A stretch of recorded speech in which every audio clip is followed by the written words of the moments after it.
Welcome back, guys. And today we got Miss Nanny Parker, sorry, Margret Parker. She's my nanny. So, the theme of this show is like wise talk, wise walk, wise talk. Because nannies always give some wise advices, like wise stories and stuff.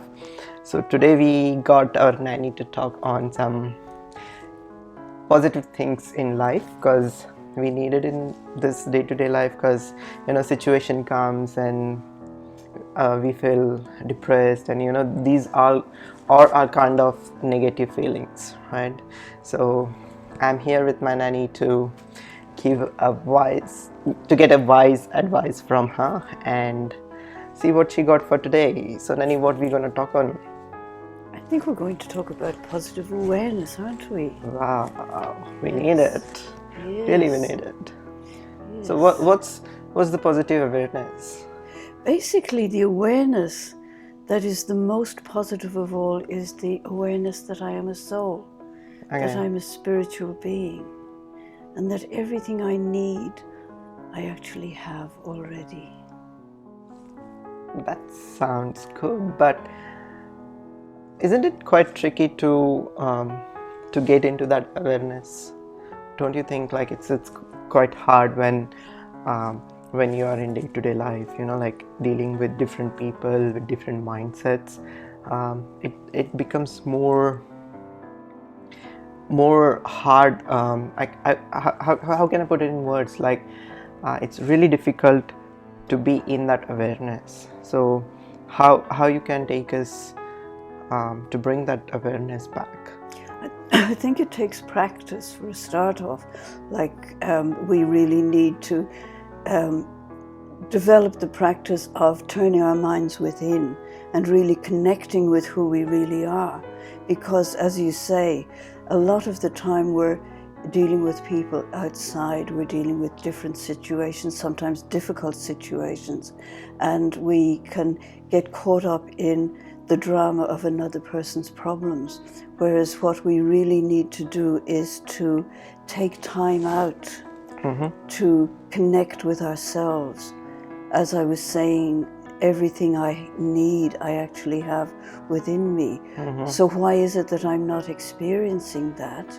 Well, it's because I don't connect within, because most of the time my focus is outside of myself. So what positive awareness does, it's a technique that teaches me how to turn my mind within and connect with myself. And once I start to do that, once firstly I have the awareness that I am a peaceful soul, that peace actually is within me, then that makes it easy for me to connect with that peace. Until I know, I have no idea. But once I know, once I find something that's of value to me, then I'll want to keep finding it again and again. Yeah, that's absolutely right. Like, barely we connect ourselves within, right? So, what's the easiest way? Like, because as being youngsters and like being more into outside world, we, especially based on technology, using mobile phones, laptops, computers, we really, as you said, we rarely connect to ourselves. So what's the easiest method and how we can connect to ourselves?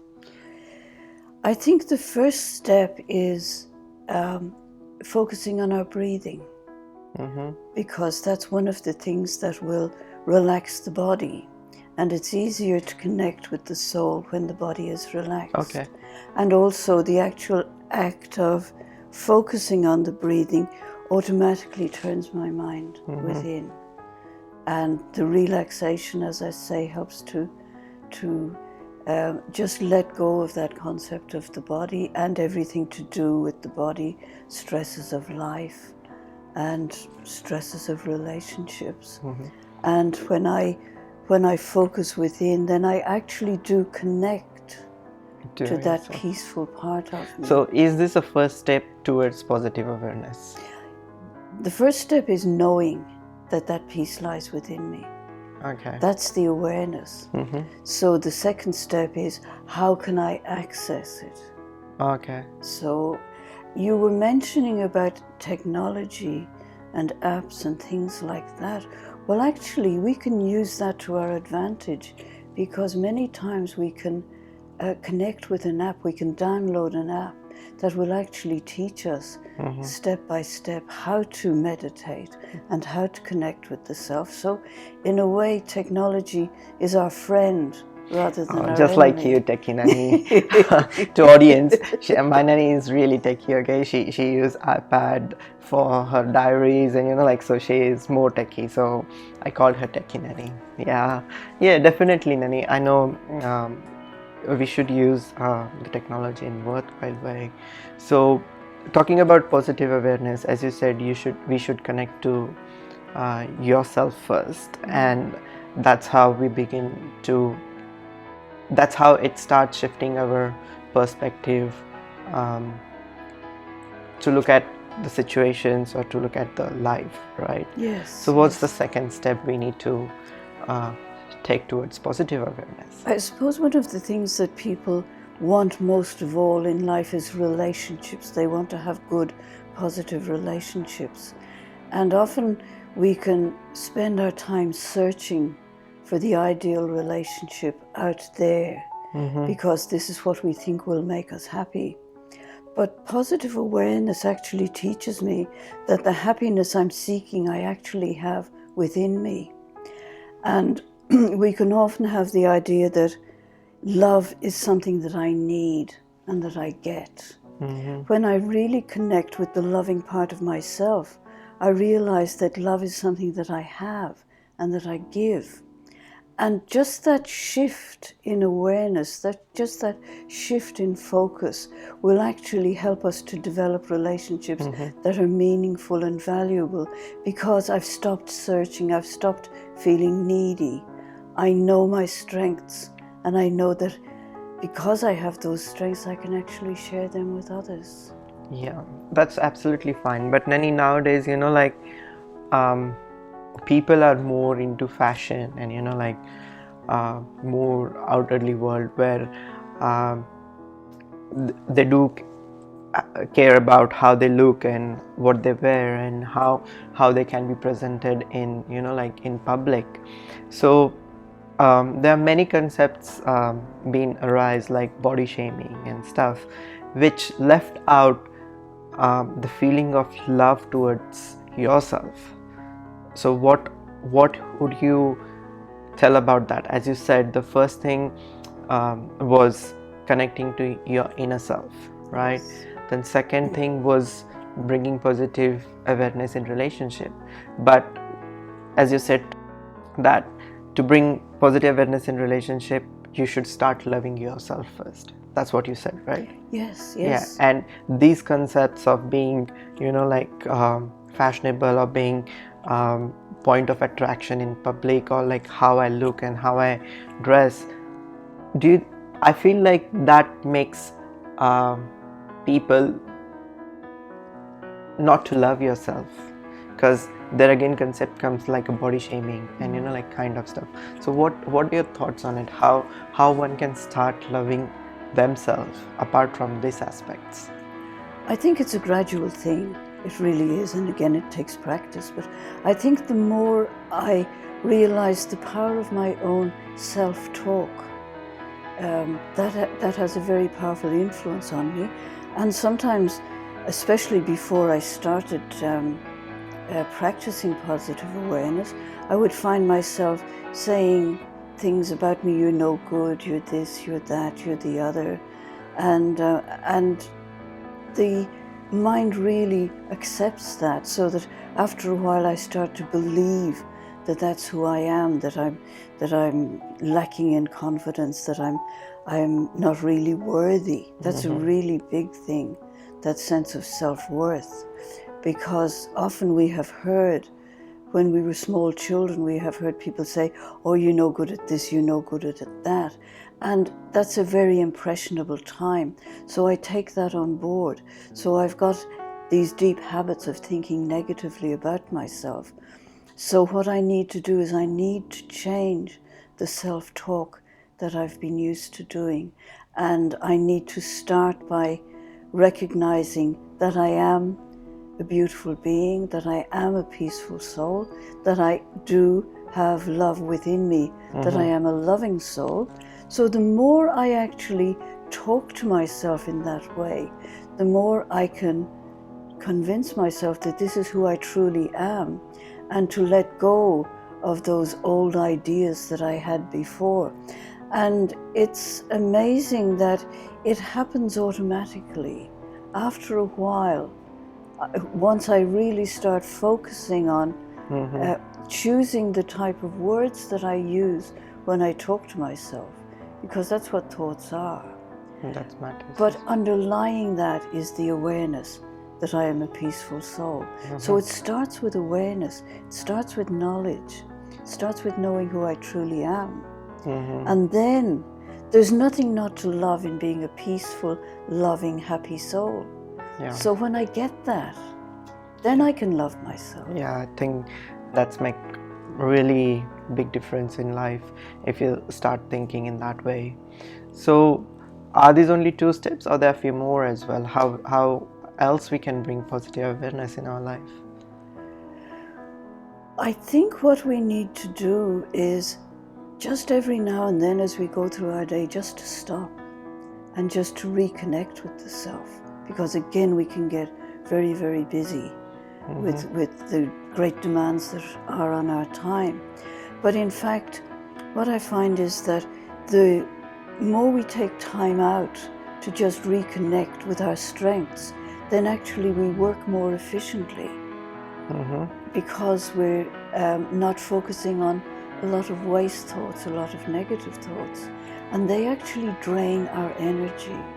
So that when I stop, it's like a battery, it's like our mobile phone. Our mobile phone has a battery, and it has an inner source of strength. Yeah. But what I need to do is, when that battery starts to run down, then I need to connect it to a higher source of strength. And this is exactly what the soul is. The soul is like an internal battery, which gradually reduces in strength and in power, but I can connect to the source of that power.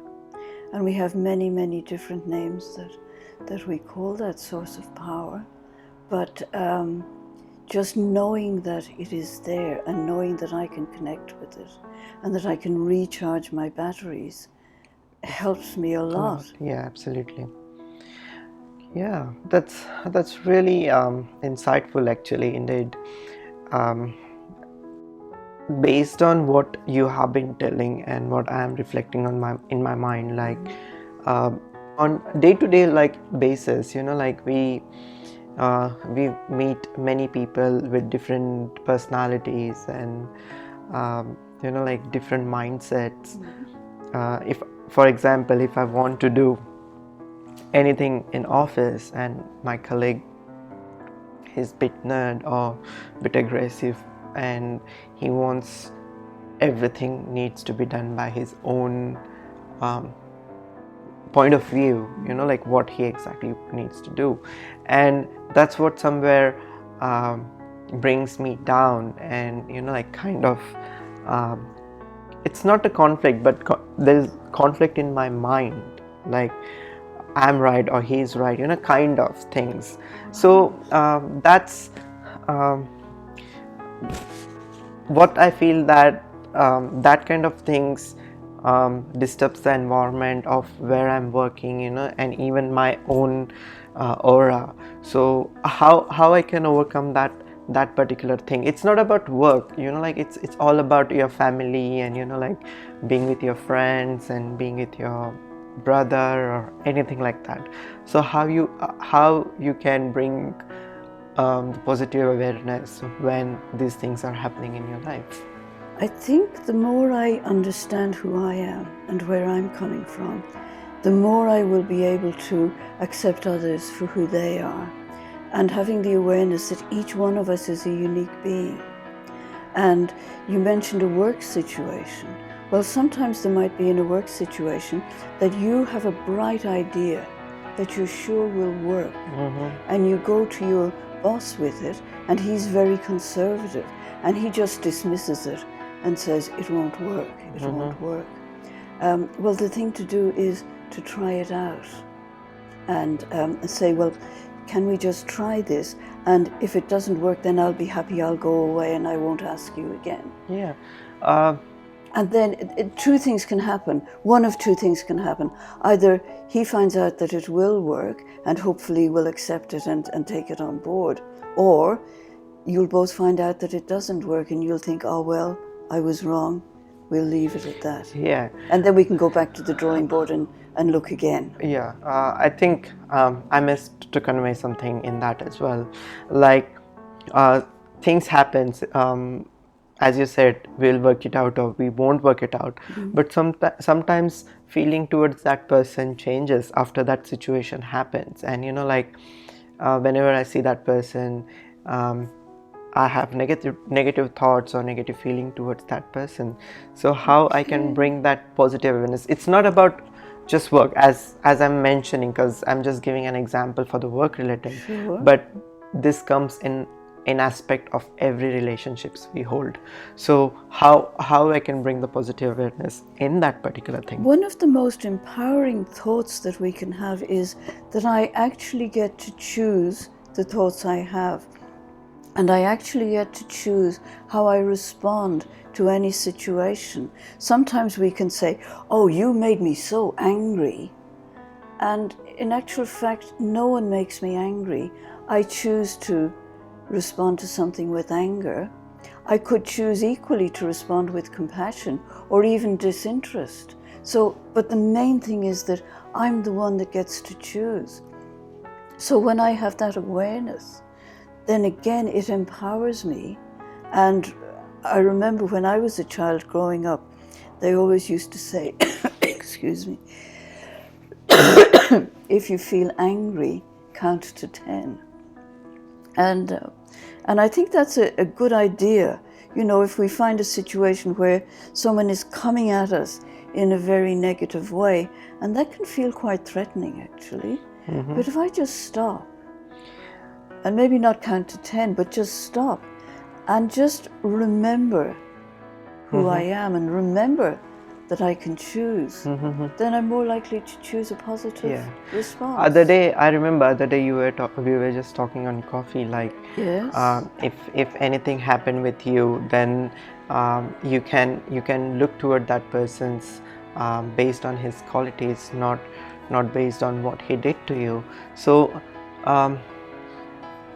have you tried, like, definitely you must have tried that, and how easy and how difficult it is? Basically, again, it's a matter of practice, but if I have the idea that underlying, there are two things. There's a person's character, there's a person's essence, who they truly are, which always is a peaceful soul. Every one of us is a peaceful soul, but I can look at that and I can look at their behavior. And we can be peaceful souls behaving in a peaceless way. So what I find is if I focus on the behavior, then, and I'm talking to you about it, I'm not attacking you and I'm not saying you're aggressive, you're making me angry. I can say, we had this situation, let's look at it together. So both of us are focused on the one thing. So while we're focused on the one thing and not attacking each other, then we're more likely to reach a solution. But the main thing is that I separate your behavior from who you really are. Yeah. That's what you do. Who you are is a peaceful soul. Absolutely. That's really going to help Nanny at some points, definitely. But I need to put in more practice.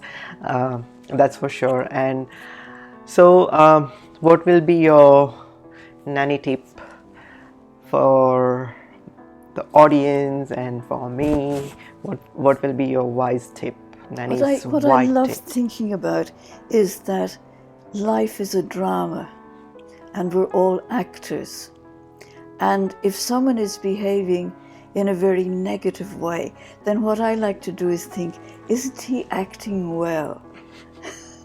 Okay, okay, that's quite funny. Yeah, definitely. Yeah, it's nice. But it helps, it does. And actually, if you look at all the dramas and Oh, things that you've been to, the baddies why? are the best actors. That's a good point. I might think like, oh, he's overacting. Oh well, I'm That's used to that. okay. That could be the more negative thing. Yeah, cool. It was really nice talking to you, Nanny, and definitely I'm looking forward to have more wise talk with you and maybe wise walk with you as well. So thank you so much, and um, stay tuned, guys. We have more wise talk with our techie Nanny, techie Nanny, and yes. So thank you, Margaret.